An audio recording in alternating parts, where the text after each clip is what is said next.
A gente se vê, então. Muito boa tarde para todo mundo, boa viagem para o Escobar. Quem já está lá nos Estados Unidos é a seleção brasileira.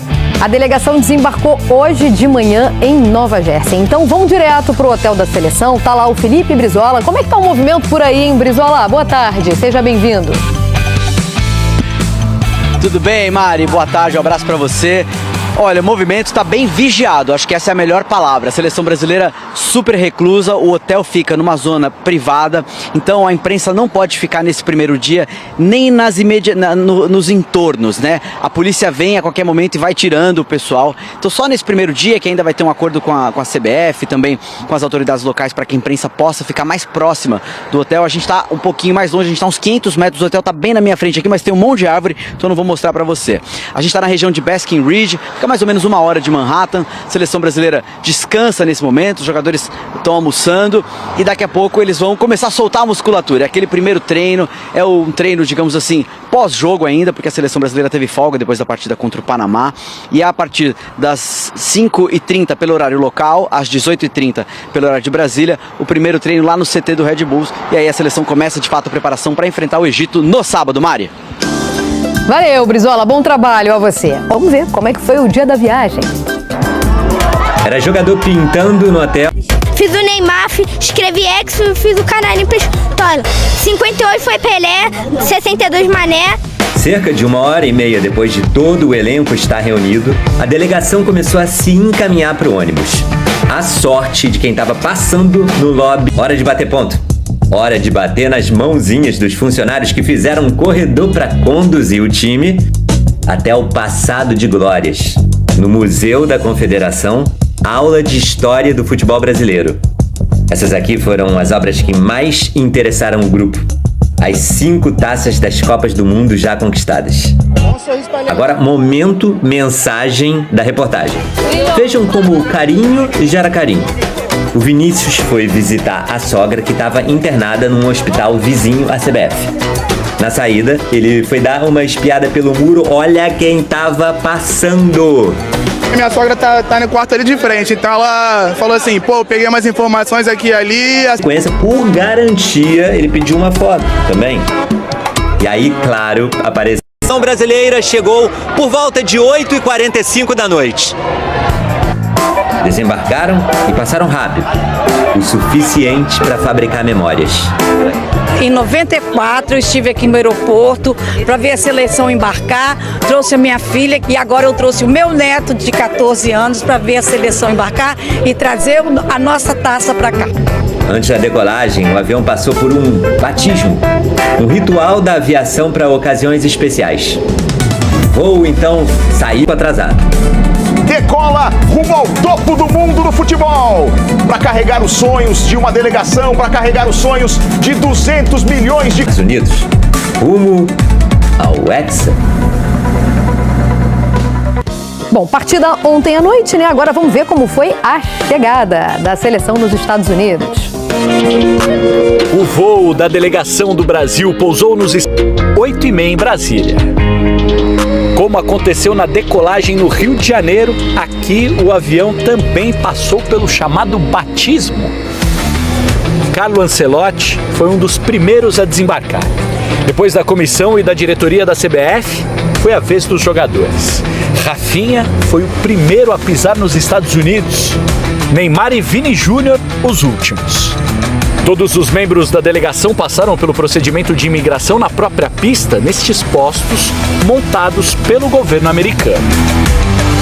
Logo depois do desembarque, aqui mesmo na pista, o técnico Carlo Ancelotti e o volante Casimiro foram os primeiros a dar entrevistas em solo americano. Nessa Copa do Mundo não tem um favorito, equipes mais fortes, acho que o Brasil vai competir com todos os outros equipes. Na minha opinião, existem outras seleções que estão um passinho à frente do nosso do processo. Quais? Não preciso ficar falando aqui de seleções, a gente sabe quais são as seleções. Acho que a gente não precisa ficar falando aqui das seleções, mas a gente sabe que existem seleções que estão no processo, mas a gente sabe que a seleção é sempre forte e a gente o desejo de querer vencer, o sonho de realizar o sonho de criança. Bom, e a seleção já sabe que uniformes vai usar nos jogos da primeira fase. E eles estão aqui, ó.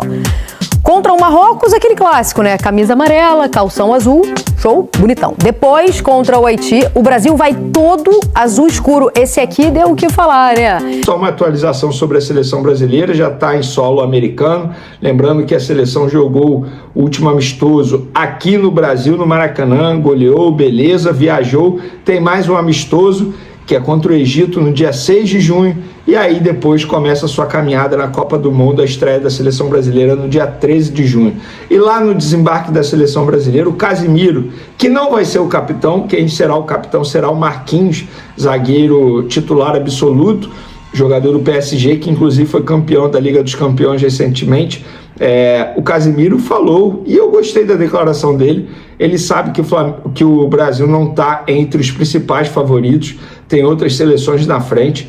Óbvio, o ciclo da seleção brasileira foi horrível, pífio, patético. A gente chegou a ter Ramon Menezes como treinador de seleção brasileira, Fernando Diniz fazendo uma espécie de freelance na seleção brasileira, comandando o Fluminense ao mesmo tempo. Foi horrível, mas um ano atrás Carlo Ancelotti foi contratado e aí as esperanças do povo brasileiro foram renovadas. Não acho também que a seleção brasileira é uma das favoritas, tem muita seleção na frente. A Argentina, Portugal para mim está na frente da seleção brasileira, a Alemanha no mesmo nível, Espanha, França para mim é a grande favorita, mas enfim. Dito isso, vamos falar agora de Flamengo, porque Flamengo tem um novo treinador para o Sub-20. Ele será apresentado oficialmente à imprensa nessa quarta-feira, tá? E o nome dele é Marcelo Salazar, português de 47 anos, começou a sua trajetória no Tanabe, clube brasileiro, pelo Sub-17 em 2014, e no mesmo ano ele foi para o Emirados Árabes Unidos, para treinar para ser auxiliar técnico do futsal da seleção. Depois ele foi para o Al-Shabaab, trabalhou como preparador físico nesse clube também dos Emirados Árabes. E no mesmo Al-Shabaab, em 2017, virou auxiliar técnico. Depois, como auxiliar, ele foi para o Al-Faisal, tá, da Arábia Saudita. Depois, como auxiliar, foi para o Al-Hilal, voltou para o Al-Faisal. Aí ficou lá até 2021, quando ele foi contratado pelo Al-Nassr, se tornou auxiliar técnico. Depois ele virou coordenador de scouting do Al-Nassr e estava agora como treinador do Sub-21 do Al-Nassr. Português, repito. Se eu falar para vocês que eu conheço Marcelo Salazar, eu vou estar mentindo. Procurei saber informações, pegar referências sobre Marcelo Salazar, que para muitos é chamado de Marcelinho. Pouca gente conhece o trabalho dele. Português, acredito eu que o José Boto e o próprio Alfredo, que é o diretor da categoria de base do Flamengo, conheço bastante esse treinador. Vou ser sincero, tá? Eu preferiria outros nomes que o Flamengo tentou. Felipe Leal, o treinador do Sub-20 do Red Bull Bragantino, o William Batista, o Flamengo tentou também, deu uma sondada, que atualmente está no Sub-20 do Corinthians. O Marcelo Salazar, para mim, é uma incógnita. Qualquer coisa que eu falar aqui, eu vou estar mentindo, porque eu nunca acompanhei um jogo sequer do Marcelo Salazar como treinador. Os outros nomes que eu citei agora há pouco, eu acompanhei e assim, vou continuar acompanhando, porque eu sou um cara que eu gosto de acompanhar a categoria de base. O próprio Felipe Leal fez um grande trabalho no Flamengo, no Botafogo, antes de se tornar auxiliar do André Jardim lá no México. Mas enfim, boa sorte ao Marcelo Salazar, que ele faça um grande trabalho no Sub-20. Acho que a grande responsabilidade no Sub-20 não é conquistar títulos, isso é bacana, gritar é campeão é legal, bacana, mas eu acho que o Sub-20 deve preparar jogadores pensando no elenco profissional. E tem vários jogadores que atualmente estão no Sub-20 que podem render um profissional futuramente. Vou dar um nome aqui que eu gosto bastante: Josmar, atacante. Gente, joga muita bola, 17 anos, tem características que todo treinador gostaria de ter em um centroavante rápido, sabe fazer gol, sabe marcar, tem boa bola aérea. O garoto tem tudo para dar certo. Se vai render futuramente, a gente não sabe. Eu vi vários jogadores passarem pela categoria de base, se destacarem e não conseguirem se firmarem aí no elenco profissional. Inclusive, já é a escada para o meu próximo assunto aqui do vídeo. Lohan.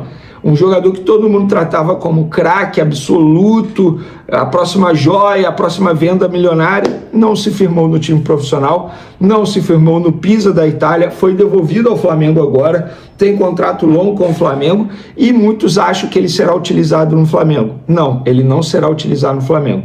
A ideia da diretoria do Flamengo e dos empresários do atleta é, nesse momento, buscar um novo clube para o jogador ser emprestado e continuar ganhando minutagem, continuar ganhando rodagem. No Flamengo, ele não terá espaço. E só confirma a tese que eu sempre falei aqui, sempre. Felipe Luiz não utilizava o Lohan, não é porque ele não gostava da pessoa Lohan, é porque o futebol do Lohan, ele precisa entender que hoje o futebol é muita intensidade. O Lohan é muito bom jogador com a bola nos pés, mas não é jogador que recompõe, não é jogador que taticamente joga sem a bola, ele precisa evoluir isso. Intensidade hoje é tudo no futebol. E o Lohan se encaixa exatamente nesse perfil. Muito bom jogador, mas o dia a dia, a intensidade, ele não tem. Tal como o Matheus França, jogador cria do Flamengo, vendido ao Crystal Palace por mais de 20 milhões de euros. Recentemente jogou com a camisa do Vasco. E ele, quando veio para o Vasco, um ano atrás, em agosto, eu avisei. A vinda desse jogador para o Vasco vai ser prejudicial para ele, porque ele só vai, entre aspas, se queimar no mercado do futebol, porque ele não tem intensidade. E o Vasco está vivendo essa zona que está vivendo aí. E o que deu? Está sendo devolvido ao Crystal Palace e teve uma péssima temporada com a camisa do Vasco. Qual o problema dele? Intensidade. Outro jogador que foi devolvido é Rian Lucas, jogador volante, estava no Sporting. Recentemente falei dele aqui, que ele estava voltando ao Flamengo. A ideia do Flamengo, inicialmente, tal como o Lohan, é emprestar esse jogador. Mas não porque o jogador não tem intensidade, pelo contrário. É porque o Flamengo entende que já tem muitos jogadores para essa posição, não faz sentido segurar esse jogador, ele não tem mais idade para sub-20 e a ideia é emprestá-lo. Até para não desvalorizar o jogador, porque se ele ficar parado aqui, ele é um ativo. E ele vai ficar desvalorizado aqui, porque ele não vai jogar, não vai performar, vai ficar parado e o mercado não vai conseguir observar esse atleta. Então a ideia é emprestá-lo, seja para clube da Série A, seja para o exterior, e aí ele vai ganhar minutagem, vai continuar jogando, performando e quem sabe se valorizar futuramente. Segundo a apuração do jornalista Antônio Carlos, o Flamengo observa com muita atenção a situação de Neymar e entende que este pode ser o momento ideal para tentar sua contratação. O atacante já demonstrou em outras oportunidades o desejo de vestir a camisa rubro-negra e, nos bastidores, existe a informação de que ele não estaria totalmente satisfeito com o atual cenário no Santos, principalmente pela dificuldade da equipe em manter um elenco altamente competitivo e capaz de acompanhar seu nível técnico. Pessoas próximas ao jogador afirmam que Neymar acredita que poderia render ainda mais atuando em um time mais forte, cercado de atletas acostumados a grandes decisões e com maior qualidade coletiva. Dentro do Flamengo, existe a visão de que o clube seria o ambiente perfeito para que o craque retomasse seu melhor futebol, com liberdade para criar, decidir partidas importantes e assumir o protagonismo em um elenco preparado para disputar grandes títulos. Outro fator que reforça essa possibilidade é o antigo desejo de Neymar de jogar em um Maracanã lotado e sentir de perto a força da torcida flamenguista, algo que sempre despertou seu interesse. Além do impacto esportivo, o Flamengo avalia que uma eventual contratação de Neymar traria um retorno comercial gigantesco, com aumento de patrocínios, crescimento na venda de camisas, maior engajamento mundial e fortalecimento da marca rubro-negra. A ideia inicial seria oferecer um contrato de uma temporada, com possibilidade de renovação por mais um ano, dependendo do desempenho, da condição física e da adaptação do jogador ao projeto do clube. Agora eu quero saber a opinião de vocês. Neymar será um bom reforço? Sim ou não? Deixe sua opinião no comentário. Não esqueça de curtir o vídeo e inscreva-se no canal para não perder nada do Flamengo. Até a próxima e saudações rubro-negras.